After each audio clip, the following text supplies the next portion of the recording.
We haven't talked much about the story of 16-year-old African-American girl, Gynnya McMillen, who was taken into custody by police after an altercation where she was allegedly the perpetrator in a misdemeanor assault against a victim with what police described as minor injuries. Some said that Ms. McMillen was involved in a domestic dispute.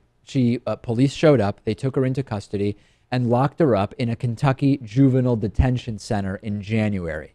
Not 24 hours later, after being locked up for about 14 or so hours, she was found dead in a cell in that juvenile detention center. She was discovered in what's described as a sleeping position in a supposedly secure room at Lincoln Village Regional Juvenile Detention Center. The official story is she died in her sleep.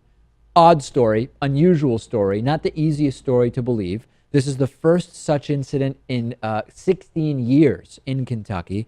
A preliminary autopsy showed, quote, no cause or manner of death, according to a statement released by authorities. There were no obvious signs of trauma. There was no drug overdose, and toxicology was going to take several weeks to get the results from.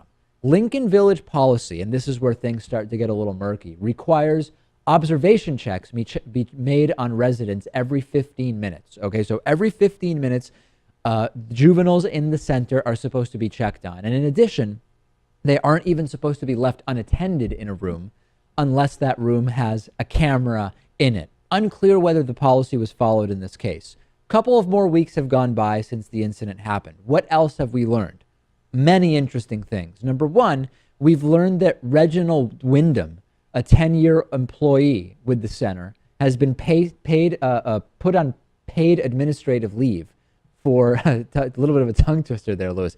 Put on paid administrative leave for failing to check on her every 15 minutes as required. So that, number one, Lewis, is already a question. If indeed this was just a random thing that happened, why does it also coincide, correlation, not causation, that she happened not to be checked on every 15 minutes, or at least that is what we are led to believe? That's sort of number one that starts making this a little bit unusual. We've also learned that Gynnya had been previously removed from her mother's custody and placed at Home for Innocence, which is a home for sort of a foster care facility for kids that are either abandoned or neglected or abused.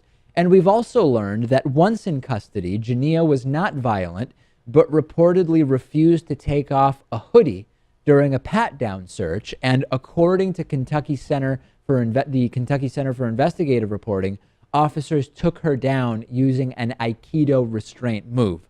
Hypothetically, as some are speculating, maybe something in that story is not exactly true. Maybe she was taken down in a way that did somehow hurt her, in a way that hours later ended up with her dead, reportedly in a sleeping position in her cell. A number of questions, Lewis, around the story. I mean, but presumably the autopsy would have shown that, right? Yeah, exactly. Yeah, no. So that is the other unusual thing somewhere we have to be getting some unusual, some incorrect information, right? Because on the one hand, there was no cause shown in terms of like a pre-existing condition by the autopsy. So the idea that she would just randomly die in her sleep while in this cell, hard to really believe. At the same time, the autopsy did not show any kind of trauma that would have caused the death. So something here is very much missing. Now, what I would do is if I were a family member, I would have the body sent to an entirely different county, maybe in a different state, and have a different autopsy done. If you had the money. If I had the money, because I think that, well, we're trusting that's what's happening here.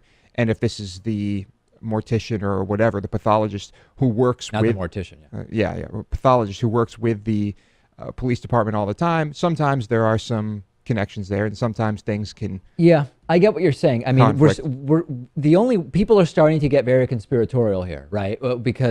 Understandably, because something is just not adding up. I don't like the word conspiracy.